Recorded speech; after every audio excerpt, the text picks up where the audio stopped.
Am I the a-hole for wanting my fiancé to have dandelion in her wedding bouquet? I need to know if I'm in the wrong here. I, 29 male, am getting married to my fiancé, 31 female. As a kid, it was always a running joke between my mom and I that if she got married, she would have dandelions at the wedding. They would be in her bouquet, the decorations everywhere.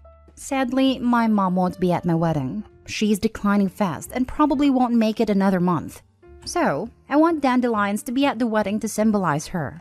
I went to my fiancé with this as she is doing most of the planning and told her that I want some dandelions in her bouquet and on table decorations.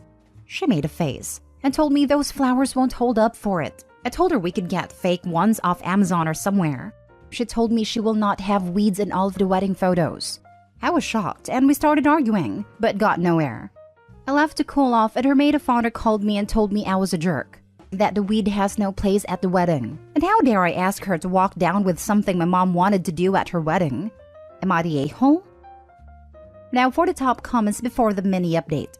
So your fiancé refuses to have even one dandelion as a tribute to your dying mother?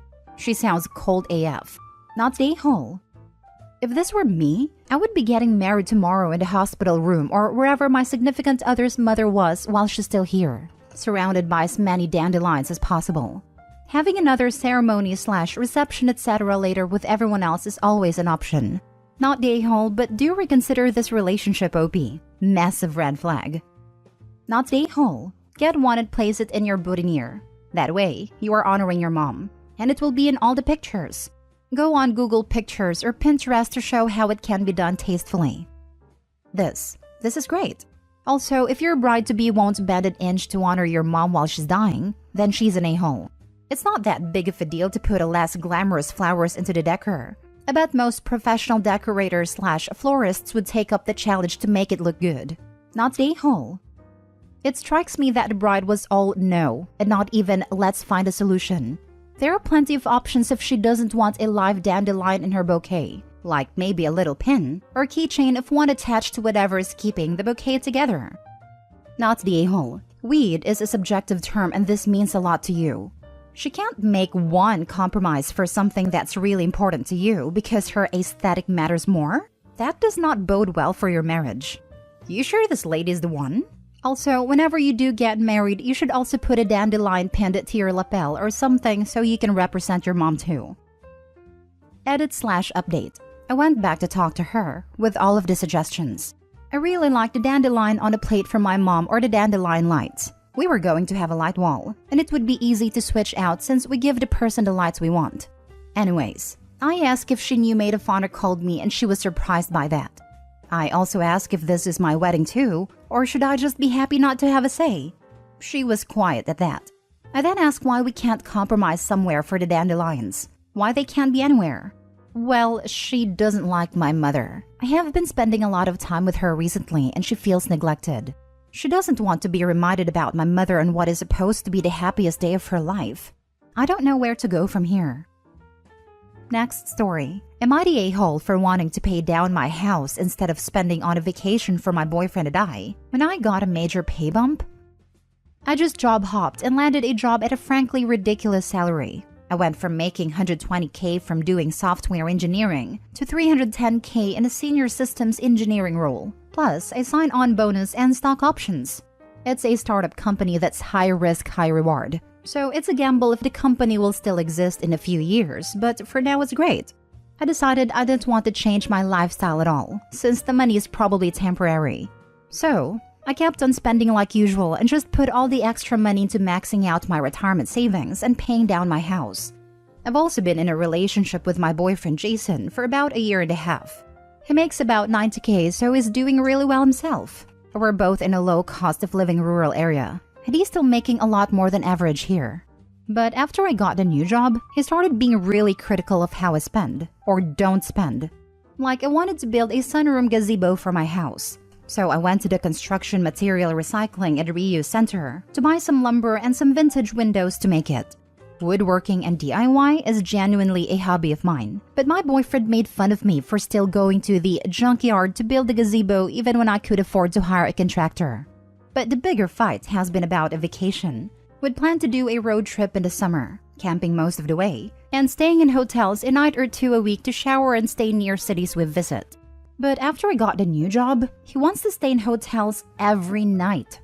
I was kinda stressed about that, because I don't want to start spending like I always have this kind of cash flow and have that lifestyle creep, since I know it might not last, and I don't want to feel disappointed or struggle when I have to scale back my spending. So it was really important to me to just put away whatever extra money that's temporarily coming through for the future. But my boyfriend told me I was being ridiculous, wanting to sleep on the ground at our vacation when I was making so much. I said I love camping. I was looking forward to all the camping and hiking and climbing we'd planned. And he just kinda snapped at me saying that I seem to love everything that's cheap or free, and it's kinda entitled honestly. I said if anyone's acting entitled, it's honestly him, when he just wanted me to pay for something he didn't even ask if I wanted, didn't even offer to split the cost or anything. It's like he just saw me making more and decided he wanted to spend it. We had this big fight where he said I was all me, only caring about my house and my retirement, and how I'd spend thousands a month paying my mortgage faster than I need to, but wouldn't even do the minimum to make our vacation nice. Am I the a-hole for wanting to use the money coming in from a new job to save for the future? Your boyfriend sounds like he has extremely different financial values from you. The concerning thing here is that he refuses to respect your financial values and seek to impose his on you. He absolutely feels entitled to your money. It's fantastic this happened now, because he's showing you who he is before the relationship gets more serious. End it. This isn't the guy. Not the a-hole. OP, you don't have to pay for any fancy vacation if you don't want to, but this is more than that. It's about incompatibility with a change of circumstances and entitlement on his part. If you lose your high-paying job tomorrow, will he make good of all the money he made you spend on a vacation the way he wanted? I think the answer is no. So decide about the bigger thing now, aka finance, since money issues are going to crop up frequently from now on with this attitude. Do you want to fight to keep your money and spend it sensibly, or indulge in a tug-of-war with a man who clearly doesn't respect your boundaries? The fact that he's seeing paying off a mortgage and saving for retirement as entitled is a big red flag. Either he doesn't see this relationship lasting long-term, because otherwise, solid investments like real estate and retirement savings would eventually benefit them both. Or he doesn't think that planning for the future is valid. Yeah, to be honest, it sounds more like he's saying, you're getting all this money and you're not spending it on me. You're selfish. Kinda entitled. Not the a-hole. It's your job, your money, and pretty rude for your boyfriend to decide how you should spend it. If he wants to be a big spender, he should find a job where he makes more. You aren't all me, because you are literally looking forward to a trip where you'd be spending a lot of close time with him. For you, it's about the simple things. For him, it's about money. Your money. Exactly. Plus, I think OP's being really smart with her money here. With the way things are in this current economy, I think being careful about where you spend your money is a necessity. Paying off the debt as soon as you can is what everyone should try to do, so not the a-hole. And if OP wants a future with her boyfriend, then she should have an open and serious discussion about financial priorities, so that both of you are on the same page about your spending habits and expectations towards each other. Next story. Am I the a-hole for calling my girlfriend disgusting and telling her she should be ashamed when she was crying? I'm a 40-year-old man and my girlfriend of a year is 38. She has a daughter from a previous partner who is 14 and a freshman in high school. I went over there yesterday to find my girlfriend crying. I tried to figure out what was going on and where I can help when she told me she was crying about her daughter and how she is doing in school. I love her daughter. She's the sweetest girl ever. And I wish my daughters were as well behaved as her. If I have to describe her daughter, she has a nice friend group, does not have troubles with bullies, and generally seems very happy. I bet you're wondering why her mother would be crying if this was the case. My girlfriend was crying because her daughter is not the popular athlete, cheerleader, homecoming queen that she was in school. Her daughter marches to the beat of her own drum, which I think is the best anyone can hope for. Yes, she's a little bit dorky, but her own mother referred to her as a loser during this crying fit. She is very into anime. Her and some friends actually started an anime club at their school, Pokemon and video games. Most of her wardrobe is black t-shirts with anime or video game characters on them. Again, she's a happy kid. She's got her social circle who all have similar interests. It's just not the circle her mom wishes she was in. Here are some quotes from her during this that turned me red. I never would have imagined my daughter would be a dweeb. She needs to grow out of this before college. And my personal favorite, I wouldn't have been caught dead with kids that look like that. I called her disgusting and told her she should be ashamed of herself.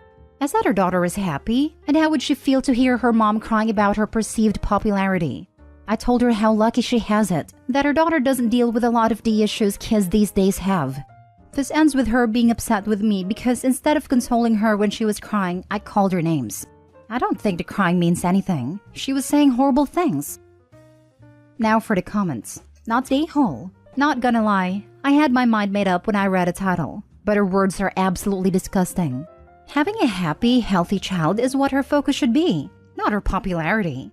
Don't ignore her words though. She's just shown her true colors. I agree that the OP is not the a-hole here. Initially, I thought he would be the a-hole, but after reading the post, he actually wasn't at all. As long as the daughter is safe and healthy and happy, the mom has no cause for complaint, and she is in fact the one who's acting like the a-hole in these circumstances.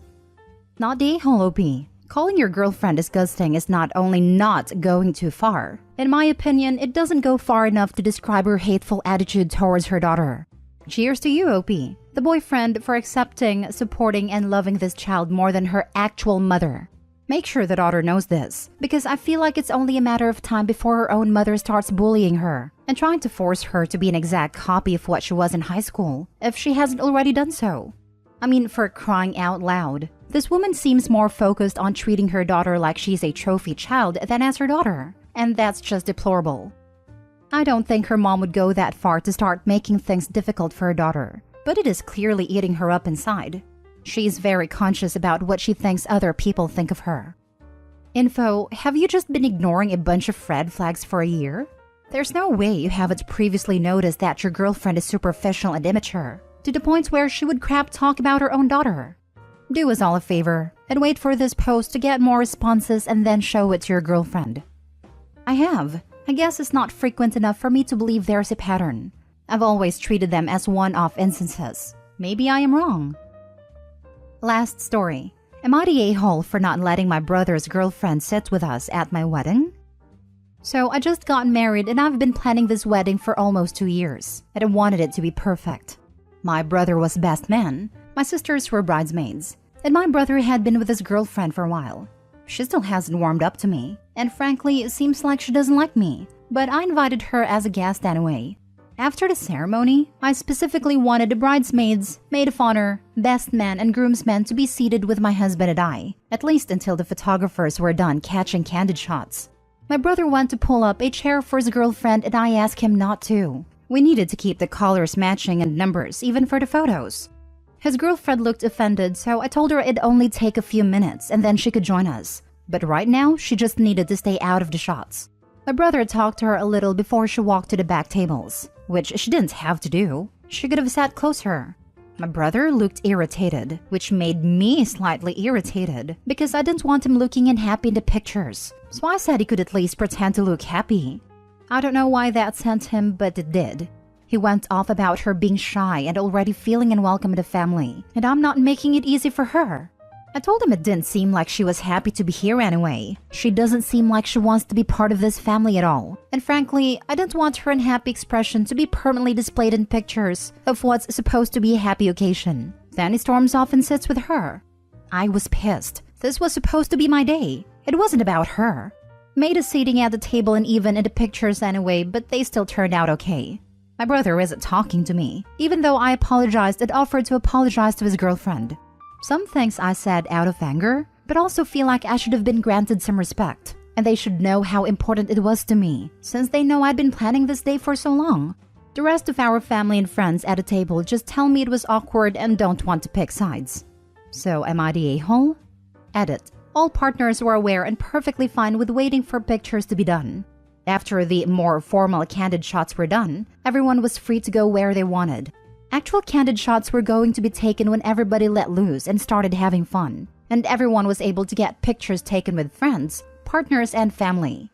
The staged candid shots were specifically to be framed and put up in our house, so I preferred only the people involved in the wedding to be in those.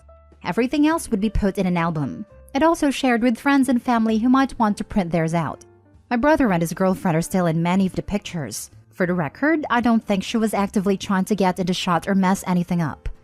My brother and his girlfriend have been together around a year. And for anyone confused by the staged candid photos, I understand it sounds pretentious, but it's not easy taking actual candid shots of 10 people without at least one person looking like they're in the middle of a sneeze or something.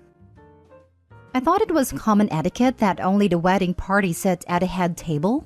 I don't recall being at a wedding where that was not the case. Not the whole. We had 2 head tables because we wanted our wedding party dates with our partners. It also helped when one of the bridesmaids was engaged to a groomsman. But I have been to more than plenty of weddings where my wife was in the bridal party and had to sit with other people. Once the dancing starts, everyone moves around. But I will say with digital pictures, the photographer usually takes way more pictures than you could possibly fill an album with. So there really was no harm in having her in a picture at the head table, when you can take another with her not in it. We had way more photos that we didn't use, and if the photographer actually printed them out, we gave them to the guest, not the a-hole. Not the a-hole. No one wants a random ex-girlfriend of their sibling in the wedding photo on their wall. Yep, no one wants to say this, but at a time the sibling/friend will beg to have their partner in the photo, and then a year later will beg to have the photo taken down or edited to remove the ex they now hate. She only wanted a girlfriend not to be in a few photos of the wedding party, who were all wearing matching outfits.